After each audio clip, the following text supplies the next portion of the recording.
Hey everyone, it's time to celebrate the Lord's Supper together coming up this Sunday, July 5th, both services.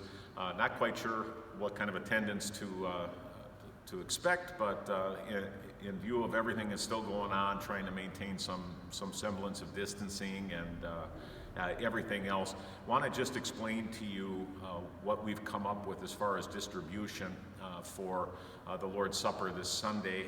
Get it out for you, for ushers, for those who are helping out with communion as well. So just briefly to go through it. You know our church layout. We've got 6 different sections of seating. We'll be working and distributing like we do from both sides, but it's going to be a little different. We're gonna start on this side over here with the faraway section. If there's people over there, and then we'll move over this way. At the same time, on this side of the church, we'll be moving from this section over that way, and that'll maintain a little spacing, so we're not coming up and down the same aisles at the same time. And what we're going to do is we're going to basically work. I keep using work, but we'll work each section independently. So each section, for instance, at this section. This pew would get up, come down the center aisle, would receive at the front the bread, and then coming over the wine, and then return this way into their seat.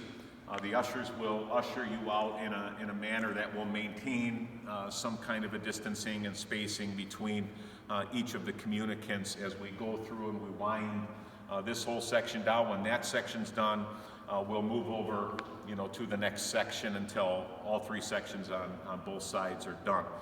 So that's the traffic pattern as it goes. Now, when you come to the front, what we'll have is we'll have a helper, and say we're going to be working in front of this same section.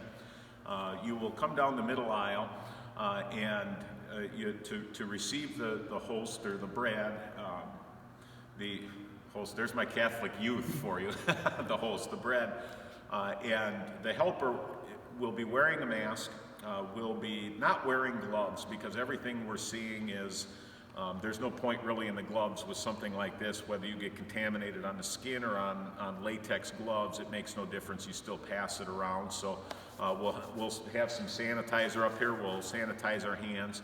And as the helper hands the wafer out, going to ask you not to grab it, but to hold out your weak hand. So I'm right-handed. I would put my right hand under my left so that the helper can drop the wafer into your hand, and then with your strong hand you just pick up and eat and take the wafer that way. So that's the wafer part of it, and then you would step over 6 feet or however many feet it is, and I'm going to grab the individual cup here. As you come to the wine, it'll be either Jim or I. We will, again, sanitizing our hands between each rack that we distribute. We will pick up and hand the individual cup to you. And that's just to keep from cross-contamination in in the distribution.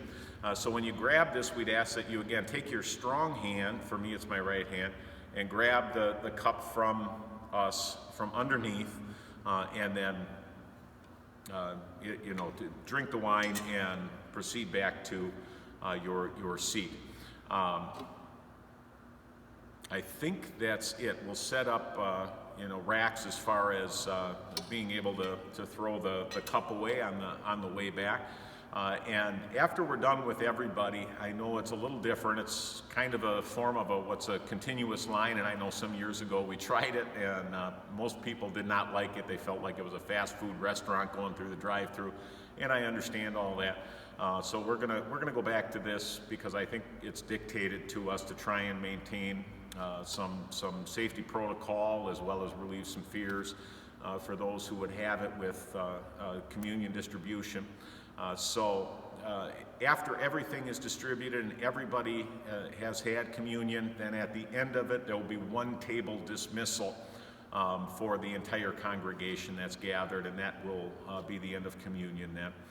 So that is this Sunday. I hope that clears up and at least lets you know what's coming. Yeah, whether you're an usher or participating or you're a helper on that day. And if you have any questions, you can always shoot an email or a phone call to Jim or I or whatever it is. Other than that, looking forward to communing with you and worshiping with you this Sunday.